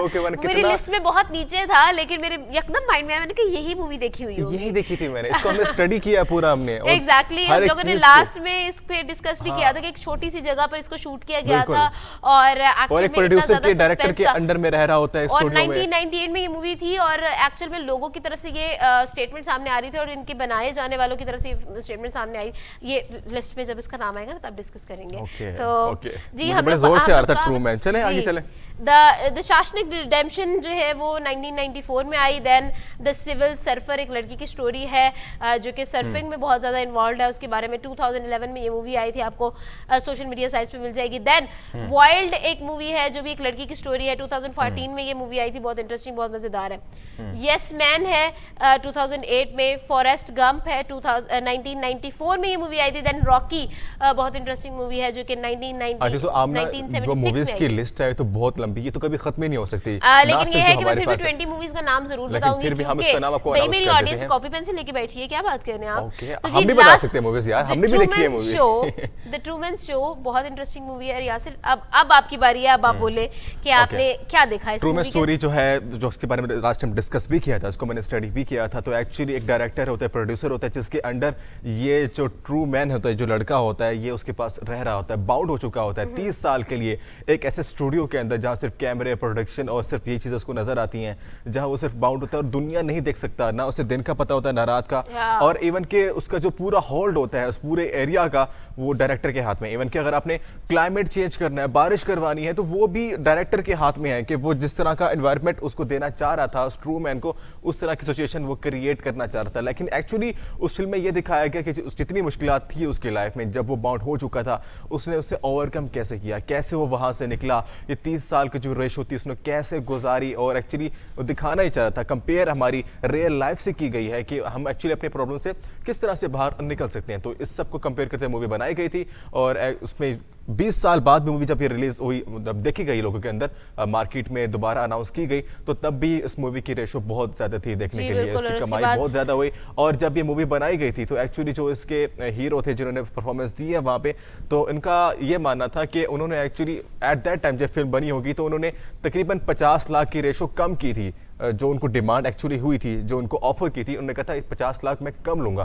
क्योंकि मुझे ये लगता है कि फिल्म जो है इतनी हिट नहीं होगी, शायद इतनी बड़ी फिल्म नहीं है, तो इसलिए जो नॉर्मल सी फिल्म है। लेकिन जब ये सिनेमा घरों में आई तो इसने इतना सस्पेंस क्रिएट किया और ये भी क्लेम किया जा रहा था देखने वालों की तरफ से, माहिरीन की तरफ से ये कहा जा रहा था कि ये मूवी जो देखने बैठता है वो एक सेकंड के लिए भी उसका इंटरेस्ट लूज नहीं होता, वो एक सेकंड के लिए भी स्क्रीन से नजर नहीं हटा सकता, किसी और चीज के बारे में सोच नहीं सकता, इतना ज्यादा इस मूवी की ग्रिप है लोगों पर। तो जी उसके बाद ये तो बात हो गई। उसके बाद हम लोग बात करेंगे अपनी लिस्ट की लास्ट 3 मूवीज के बारे में। 12 एंग्री मैन 1957 में ये मूवी आई थी और ये बहुत मजेदार मूवी है। एक्चुअल में आपने शायद मूवी देखी हो 300, उस टाइप की मूवी है, बहुत ज्यादा थ्रिलिंग मूवी है। ETD एक्स्ट्रा 1982 में आई थी और उसके बाद रिमेंबर द टाइटन्स जो कि 2000 में ये मूवी रिलीज हुई थी। बड़ी इंटरेस्टिंग, बहुत मजेदार सी मूवीज है। आप लोगों ने जी इसमें से 2-3 मूवीज तो लाजमी देखनी है, बहुत बहुत मजेदार है। जैसे मैं आपको भी कहूंगी कि इसके अंदर जो है ब्रिटनी रन्स मैराथन, ये लाजमी देखी गई, बहुत अच्छी मूवी है।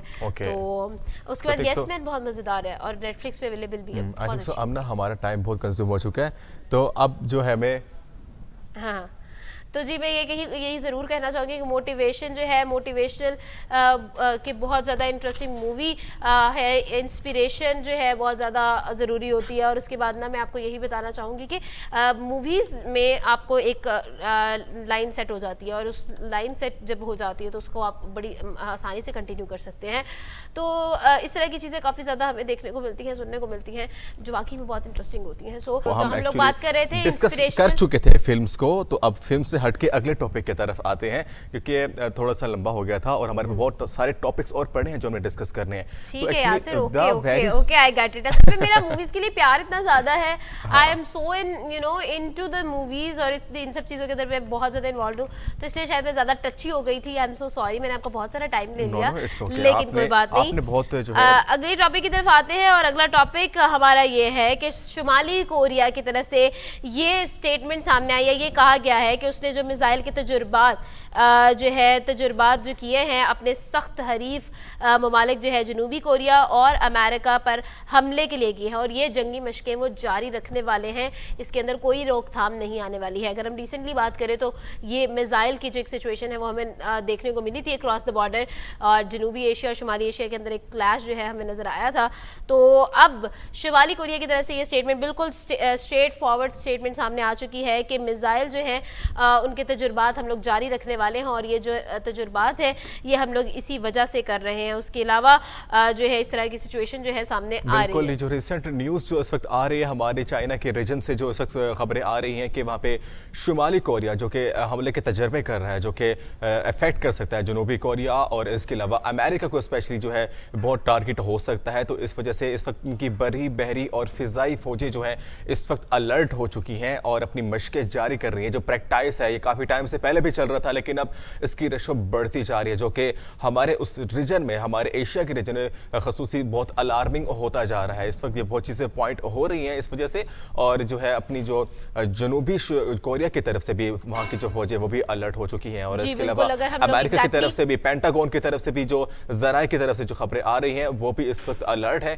क्योंकि हो सकता है, खुदा ना करे कि इस तरह की जो जंगी सूरत हाल वो है पैदा हो। लाइक हम नहीं चाहते कि जो रिसेंट रशिया और यूक्रेन का जो मामला चलता आ रहा है, जिसको अभी तक सॉर्ट आउट मुकम्मल तौर पर नहीं हो पा रहा, जिसको 1 साल से तजावुज हो चुका है टाइम, लेकिन अब तक यूक्रेन जो कि सबसे छोटा मुल्क एज कम्पेयर टू रशिया, जिसका एक इशू चलता आ रहा है जो तो सॉर्ट आउट नहीं हो पा रहा। हम नहीं चाहते कि जहां पे इतनी सुपर पावर आपस में लड़ रही हैं, उसके अलावा एक और जो सुपर पावर के शुमार में आती हैं, जहां अमेरिका, शुमाली कोरिया और जो चाइना के रीजन में सारे ये जो कंट्रीज आती हैं, स्टेट आती हैं, हम नहीं चाहते कि इनका भी कोई नया तनाज़ा सामने खड़ा हो। ट्रू। और इसी के साथ साथ अगर हम लोग बात करें शुमाली कोरिया की, तो गुज़िश्ता एक हफ्ते के दौरान दर्जनों मिसाइल जो हैं वो दागे गए, और उसके बाद जंगी तैयारे समंदरी हदूद के अंदर जो हैं परवाजें की गई। और शुमाली कोरिया की फौज का ये कहना है जी कि जो मुहिमात चलाई गई जनूबी कोरिया की तरफ से और अमेरिका की फ़िज़ाइया की तरफ से, ये उसकी एहतजाजी कार्रवाई है। ये स्टेटमेंट जो है वो शुमाली कोरिया की तरफ से और शुमाली कोरिया की अफवाज की तरफ से जो है ये स्टेटमेंट सामने आई है, और ये मौक़िफ़ इख्तियार किया गया है। ऑलरेडी वी ऑल नो कि ये जो वर्ल्ड है ये न्यूक्लियर वर्ल्ड है, और यहाँ दुनिया और हमारा जो ग्लोब है, हमारी जो अर्थ है, वो अफोर्ड नहीं करती है एक वॉर। ऑलरेडी हम लोग we are going through a phase, Russia और यूक्रेन की बात यासिर भी कर रहे थे, तो वो फेज जो है वो ऑलरेडी हम लोग जानते हैं कि बहुत ज़्यादा वर्स्ट काइंड ऑफ लाइफ को जो है वो लेकर जा रही है, उस तरफ लेकर जा रही है। तो ये वाकई में बहुत ज़्यादा 2-3 ममालिक के दरमियान जंग होती है, ना सिर्फ 2-3 ममालिक के दरमियान बल्कि ऑल ओवर द वर्ल्ड के दरमियान होती और है, पूरी दुनिया इससे इफेक्ट होती है। हम खुद जानते हैं कि रशिया और यूक्रेन की जब से जंग स्टार्ट हुई है, क्राइसिस जो है वो ऑल ओवर द कंट्री, जो भी उनके साथ ट्रेड कर रहे थे उनको भी फेस करना पड़े हैं।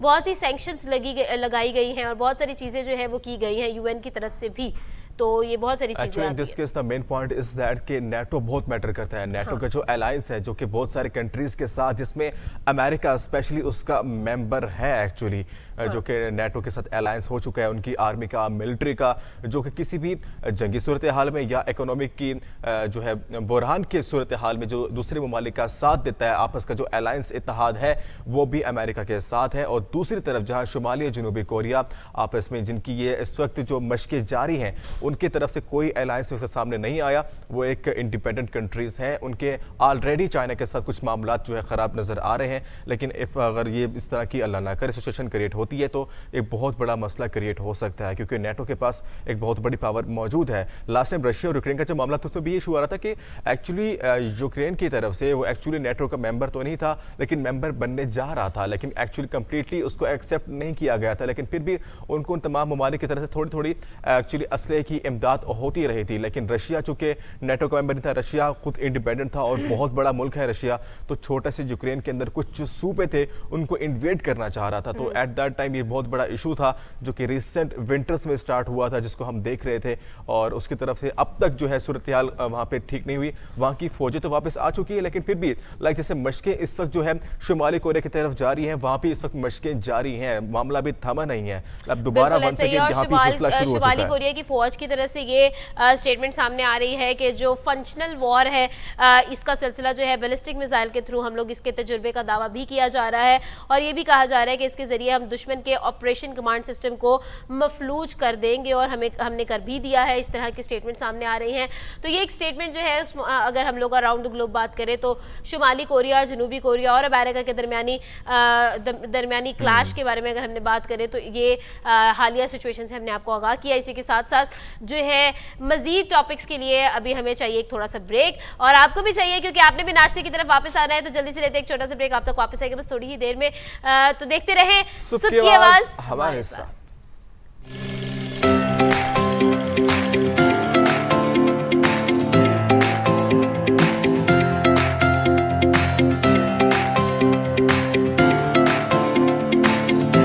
वेलकम बैक नाज़रीन, सुबह की आवाज़ में एक बार फिर खुशामदीद। चूँकि टॉपिक्स काफ़ी सारे डिस्कस कर चुके हैं, अब कुछ इंपॉर्टेंट टॉपिक और अहम जो कि आपसे डिस्कस करने वाले हैं वो ये कि वंस अगेन वर्ल्ड कप का जो है रुझान शुरू हो चुका है, क्योंकि पाकिस्तान सेमीफाइनल में आ चुका है। इससे पहले जो रेशो लग रही थी, जो हमें अलार्मिंग थी, खतरा था, उससे हम फिलहाल तो बाहर आ चुके हैं, लेकिन इस वक्त सेमीफाइनल के राउंड के अंदर हम पहुंच चुके हैं। Pakistan out of nowhere had come up with semifinal. पहले दो मैचेस की अगर हम बात करें, Pakistan versus India and Pakistan versus Zimbabwe, तो पाकिस्तान की परफॉर्मेंस बहुत थ्रिलिंग रही, मैच बहुत थ्रिलिंग थे, बहुत नैरो मार्जिन से जो है पाकिस्तान हारा, लेकिन फाइनली पाकिस्तान सेमीफाइनल्स में पहुंच गया है। It is a very big news for us. और अभी हमें ज्वाइन किया है मिस्टर अब्दुल राफे ने, और आज हम उनसे बहुत सारे क्वेश्चंस करने वाले हैं। सेमीफाइनल्स में पाकिस्तान की परफॉर्मेंस कैसी रहने वाली है, इन सब के बारे में बात करेंगे। अस्सलाम वालेकुम सर, आप सुन सकते हैं? वालेकुम सलाम, hopefully you both are fine. जी sir, thank you so much for joining us today. सुबह की आवाज में खुशामदीद सर। और पहला सवाल, सेमीफाइनल्स में पाकिस्तान पहुंच गए, आपको कितनी उम्मीद थी? जिस वक्त मॉर्निंग में मैं जागा हूँ और मैंने अपना ट्विटर, क्योंकि मेरी आदत है मैं जब भी मॉर्निंग में जागता हूँ तो सबसे पहले मैं अपना ट्विटर अकाउंट ओपन करता हूँ। तो मैं सबसे पहले मैंने अपना ट्विटर अकाउंट चेक किया, तो जिस टाइम मैंने देखा कि नेदरलैंड्स ने कामयाबी हासिल कर लिया साउथ अफ्रीका के खिलाफ, तो एक मरतबा मैं अपनी आंखें बंद की, मैंने कहा शायद मैं ख्वाब देख रहा हूँ। तो एक मरतबा से फिर मैंने ट्विटर बंद किया, फिर ओपन किया, तो मुझे पता लगा ये ख्वाब नहीं है, बिल्कुल सच्ची बात है कि नेदरलैंड ने साउथ अफ्रीका बिल्कुल। और उसके बाद पाकिस्तान भी बांग्लादेश से जीत गया, और फिर जी बिल्कुल पाकिस्तान बांग्लादेश का ऐसा कोई मुकाबला था तो नहीं, ये तो थिंग ऑब्वियस थी कि पाकिस्तान जीत जाएगा, लेकिन on the given day cricket है, इसमें कुछ भी हो जाता है। हमने देखा है जिम्बाब्वे के खिलाफ पाकिस्तान को शिकस्त का सामना करना पड़ा था, लेकिन अब जब पाकिस्तान टीम सेमीफाइनल के लिए पाकिस्तान ने क्वालिफाई कर लिया है, तो अब ये देखना होगा कि पाकिस्तान ने जो मोमेंटम लास्ट 3 मैचेस में कैरी किया है, उसको क्या सेमीफाइनल के अंदर पाकिस्तान डिलीवर कर पाएगा, उस मोमेंटम को कैरी कर पाएगा कि नहीं। तो ये बड़ी अब इम्पोर्टेंट डिस्कशन है कि पाकिस्तान टीम जो मैं यहीं पर एक क्वेश्चन करना चाहूंगी कि न्यूजीलैंड के जो टीम के फास्ट बॉलर है टिम साउथी, उनकी तरफ से ये जो स्टेटमेंट है वो सामने आई कि T20 वर्ल्ड कप के अंदर सेमीफाइनल में पाकिस्तान एक खतरनाक टीम भी साबित हो सकती है। तो इसके बारे में क्या कहेंगे आपके, वाकई में पाकिस्तान ने इतना प्रेशर क्रिएट किया हुआ है?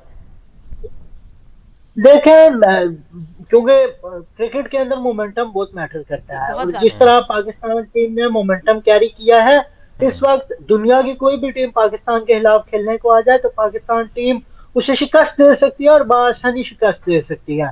तो न्यूजीलैंड के जो सीनियर फास्ट बॉलर है इस वक्त दुनिया क्रिकेट में, चंद एक सीनियर फास्ट बॉलर रह चुके हैं, उनमें टीम साउथी का नाम भी सरे फहरिस्त आता है। तो टीम साउथी ने जिस तरह का बयान दिया है, ये आपको इंडिकेट कर रहा है कि पाकिस्तान इस वर्ल्ड कप में अब कितनी डेंजरस टीम साबित हो सकती है। हमारी फास्ट बॉलिंग तो आप देख लें कि 4 हमारे पास फास्ट बॉलर हैं और चारों 140 प्लस बॉलिंग करना जानते हैं। जहां पे अच्छा राफी साहब, मेरा सवाल आपसे, सॉरी आपको इंटरप्ट कर रहा हूं, कि आप ये बताइएगा कि सब टीमों के पास चांस होते हैं आगे जाने के लिए, पाकिस्तान को एक चांस मिला है सेमीफाइनल में आने का, तो आपको क्या लगता है कि क्या वर्ल्ड कप को टच करवाएंगे? जो अब आने वाली रेशो है, जो बुध को मैच होने वाला न्यूजीलैंड के साथ, उसको किस तरह से कंपेयर करते हैं? कैसे इन सब स्टेप्स को क्रॉस करके पाकिस्तान आगे जा सकता है? देखा, फाइनल जो है उसके लिए क्वालिफाई करना है इस वक्त बड़ा अहम हो गया है। अहम किस हिसाब से हो गया है कि बाबर आजम की कप्तानी के हवाले से भी अब बातें मुल्क भर में चलना शुरू हो पड़ी हैं कि बाबर आजम की कप्तानी को हटना देना चाहिए। तो अब उन सवालों का जवाब कहीं ना कहीं बाबर आजम को एटलीस्ट वर्ल्ड कप के फाइनल में क्वालिफाई करके उसका जवाब देना होगा कि यस, मैं एक कामयाब कप्तान बन सकता हूँ, मैं एक कामयाब प्लेयर बन सकता हूँ। और बाज़ राय ने यह भी खबर दे दी थी इस मैच से कब, बांग्लादेश के मैच से कब, के हो सकता है कि बाबर आजम पाकिस्तान पहुंचकर T20 क्रिकेट से रिटायरमेंट की अनाउंसमेंट कर सकते हैं। तो अब ये सिर्फ पाकिस्तान टीम की बका की जंग नहीं है, ये बाबर आजम की कप्तानी की भी बका की जंग है। तो इसलिए बाबर आजम को भी पाकिस्तान टीम को जितवाना होगा, पाकिस्तान टीम को फाइनल में क्वालिफाई करवाना होगा। न्यूजीलैंड की टीम के खिलाफ बिल्कुल जी सर मैं सवाल ये करना चाहूंगी कि हमें भूलना नहीं चाहिए कि इंडिया जो कि एक रिवायती हरीफ है और पाकिस्तान इंडिया का दंगल तो बहुत ज़्यादा इंटरेस्टिंग मैच बनकर सामने आता है, तो हमें ये नहीं भूलना चाहिए कि सेमीफाइनल में इंडिया भी है। और रिसेंटली एक निजी चैनल से बात करते हुए वसीम अकरम की स्टेटमेंट भी सामने आई और उनका ये कहना था कि अगर हम लोग सूर्या कुमार यादव की बात करें तो वो तो ऐसा लगता है जैसे किसी और सियारे से आए हैं और उनके जैसे बैट्समैन नहीं है, तो क्या कहेंगे? बिल्कुल, देखें इंडिया जिस तरह सेमीफाइनल में मौजूद है, उसको इंग्लैंड का सामना करना है और सूर्या कुमार यादव जिन्हें स्काई भी बोला जाता है, तो स्काई जिस तरह के क्रिकेटर हैं वो बिल्कुल पता लगता है किसी और प्लेनेट से आए हैं। 360 क्रिकेट खेलना जानते हैं और 360 क्रिकेट होती है कि आप अलोंग द कारपेट खेलें बॉल, लेकिन वो अलोंग द कारपेट नहीं, वो उठा के खेलते हैं बाउंड्री लाइन से बाहर, फलक शटऑफ उनके छक्के होते हैं और 360 में वो छक्के मारते हैं।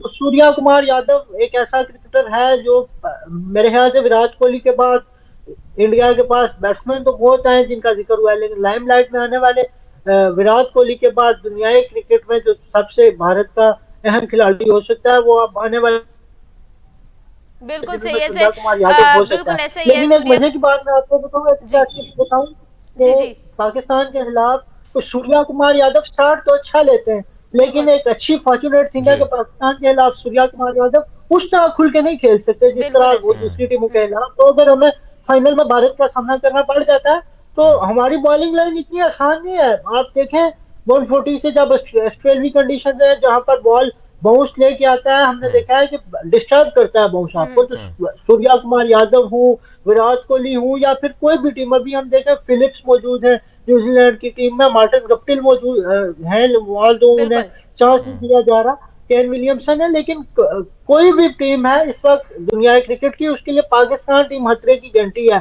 जिस वक्त 140-45 घंटे की रफ्तार से जिसके शहीनशाह की ball left arm in swing होती है तो वो खेलना कोई आसान काम नहीं है। या फिर हारिस रऊफ जिस तरह एक बॉल 140 प्लस का करते हैं, अगला बॉल 120 प्लस का, तो वो चेक करना उनकी बॉल्स को इतना, उनकी पेस को चेक करना इतना आसान नहीं है। ट्रू सर, ये तो बात आपकी बिल्कुल खतरे की घंटी है तमाम तरह। एग्जैक्टली सर, मजीद मैं आपसे ये पूछना चाहूंगी कि पाकिस्तान की अगर हम क्रिकेट टीम की बात करें तो आपके ख्याल में कौन सा ऐसा हमारा प्लेयर है, कौन सा ऐसा हमारा जो है टीम मेंबर है जो कि वाकई ही में सेमीफाइनल्स में टफ टाइम देने वाला है? जैसे हम बात करें न्यूजीलैंड के हवाले से, टीम साउथी के हवाले से बात कर रहे हैं, बहुत हाईलाइट हो रही है, इस तरह पाकिस्तान में आपको इस वक्त किसकी सिचुएशन ज्यादा बेहतर लग रही है? देखें अगर बैटर्स की बात की जाए तो मुझे to be honest Babar Azam की परफॉर्मेंस इस मैच में चाहिए, क्योंकि बाबर आजम का बल्ला जिस तरीके से खामोश है और वो जिस तरह के प्लेयर हैं, अगर वो जम जाते हैं तो वो किसी भी बॉलर, कोई भी बॉलर इस दुनिया का उनके लिए मुश्किल नहीं है। तो बाबर आजम का इस मैच में सेमीफाइनल में खेलना बहुत ज्यादा इम्पोर्टेंट है। और फिर रिजवान एक ऐसा नाम है जिनके हवाले से हम अगर इस वर्ल्ड कप में बात करते चले तो उनका बल्ला इस तरह खामोश नहीं रहा, उनकी फ्यू इनिंग्स हैं जिन पे बात की जा सकती है। तो ये आपके जो दो ओपनिंग बैट्समैन हैं ये तो लाइमलाइट में होंगे। और अगर इफ्तिखार की बात मैं जरूर करता चलूंगा, बड़े अंडररेटेड क्रिकेटर हैं इफ्तिखार हमेशा परफॉर्म करते हैं अपने, जो उनका एक लिमिटेड सा सर्कल है उसके अंदर वो तकरीबन 30-35 रन की इनिंग खेलना जानते हैं। तो इफ्तिखार जो है वो बड़े एक, क्योंकि वो ऑफ स्पिन बॉलिंग भी करते हैं, जरूरत के पड़ने पे न्यूजीलैंड के लेफ्ट हैंडर्स हैं तो उनको भी वो तंग कर सकते हैं। और अगर बॉलर्स की बात की जाए तो बहुत उम्मीदें हैं शाहीन शाह अफरीदी से कि वो ऊपर से आउट करेंगे, और पीछे हारिस रऊफ जिस तरह की डेप्थ बॉलिंग करते हैं, जिस तरह के उनके स्टैट्स हैं, मैं और आप हम सब पाकिस्तानी दुनिया क्रिकेट के जितने भी मतवाले हैं वो सब जानते हैं कि हारिस रऊफ की डेप्थ बॉलिंग कितनी है। तो ये चार राफेज साहब बहुत शुक्रिया हमें ज्वाइन करने के लिए। आप हमें क्रिकेट के हवाले से, वर्ल्ड कप के हवाले से अपडेट कर रहे थे और बता रहे थे कि सिचुएशन क्या चल रही है पाकिस्तान और उनकी जो सेमीफाइनल में एंट्री हो चुकी है उसके बारे में बात कर रहे थे। तो पाकिस्तान का जो सेमीफाइनल में एंट्री है वो तो मुकम्मल हो चुकी है। अब देखना ही है कि आगे 9 नवंबर को जो न्यूजीलैंड के साथ मैच होने जा रहा है पाकिस्तान की, उसमें क्या परफॉर्मेंस है, क्योंकि आफ्टर दैट पाकिस्तान की रेशो और ग्राफ चेक कर सकते हैं। होता है कि Pakistan is the most unpredictable team I think, क्योंकि जब भी हम लोग कोई भी प्रेडिक्शन कर लेते हैं, कुछ भी एक्सपेक्ट कर लेते हैं, एग्जैक्टली ऑपोजिट होता है। तो इस वक्त तो मैं तो बिल्कुल मैच नहीं देखने वाली हूँ बिल्कुल भी। मैंने तो बिल्कुल देखना ही नहीं ना मैच के हो क्या रहा है, अपडेट लेनी नहीं है क्योंकि पाकिस्तान पता नहीं लकीली ऐसा होता है कि बिल्कुल हमें जो प्रेडिक्शन होती है कि ऐसा नहीं होगा, अब तो होना नहीं और फिर हो जाता है और तभी पाकिस्तान कर देता है। जैसे लास्ट टाइम सेमीफाइनल में देखा नहीं अगर मजेदार सी बात मैं वो बताती हूँ, एशिया कप में जब नसीम शाह जब बहुत ज्यादा वायरल हुए थे तो उनके जो एंड पे जो 2 छक्के थे वो बड़े चले थे। चले ना हमारा टाइम बहुत जो कंज्यूम हो चुका है, हमारे पास थोड़ा सा टाइम बचा है तो हमने एंटरटेनमेंट को ज्यादा टच देना है। और एंटरटेनमेंट की बात ना हो और मेरे होते हुए ना हो। यासिर तो कभी कभी वो कहते हैं ना डंगी मार जाते हैं, लेकिन मैं बिल्कुल नहीं मारने वाली। तो आज हम बॉलीवुड की तरफ रुख करते हैं। तो सलमान खान की मूवी जो है बॉलीवुड से रिलेटेड भारत जिसका नाम था, उसके अंदर दिशा पटानी के हमने कुछ सीन्स देखे और अपेयर हुई उसमें, और उनकी तरफ से ये स्टेटमेंट सामने आई है जी कि ड्यूरिंग द शूटिंग शूट करते हुए कुछ वो इस तरह के स्टंट्स कर रही थी, उसके दौरान जो है उनके सर पर चोट आई और चोट लगने की वजह से उनकी याददाश्त इफेक्ट हुई और 6 महीने के लिए उनको मेमोरी लॉस का सामना करना पड़ा। 6 महीने तक उनको नहीं पता था कि उनके साथ एक्चुअली क्या हो रहा है। मूवी के अंदर उनको स्टंट करना पड़ा जहां उनको फिलहाल तो महसूस नहीं हुआ था, लेकिन आफ्टर दैट उन्होंने फर्क महसूस किया अपने दिमागी हालात के ऊपर। उन्होंने डॉक्टर से चेकअप करवाया, लेकिन आफ्टर दैट वो 6 महीने का बेड रेस्ट जो उन्होंने किया और दिमागी तौर पर वो अपनी सही कंडीशन में मौजूद नहीं थी, एबनॉर्मल की तरफ चली जा चुकी थी। क्योंकि जो फिल्म एक्चुअली मैंने खुद देखी है भारत, तो उसके अंदर वाकई इस तरह के कुछ इश्यूज थे। वो लगता है कि अभी यहाँ कोई मर जाएगा, क्योंकि वो तो लेपोरियस मूवी है। मतलब कि सलमान खान उसमें एक लेबर का किरदार अदा करते हैं, मुख्तलिफ ममालिक में जाके मेहनत कर रहे हैं, कभी किसी कान में उसमें जाकर उसमें रोड़े तोड़ रहे हैं, पत्थर तोड़ रहे हैं। तो इस तरह की मूवी टाइप है। सहरा में बनी है, कभी किसी फैक्ट्री में बनी है। कैटरीना कैफ भी इसके अंदर जो है जलवागर हुई हमें नजर आई थी। तो इसके अंदर दिशा पटानी के जो सीन्स थे उसके बारे में जो है उनकी तरफ से ये स्टेटमेंट सामने आई है। अगर हम दिशा पटानी की बात करें तो पहली उनका जो डेब्यू था वो था MS धोनी के अंदर। तो जी MS धोनी में उनके बहुत इंटरेस्टिंग था। तो जी उसी के साथ साथ मेरे ख्याल में यासिर हमारा आज का वक्त जो है वो ख़त्म होता है। तो आज हम लोग अपने प्रोग्राम को इख्तिताम कर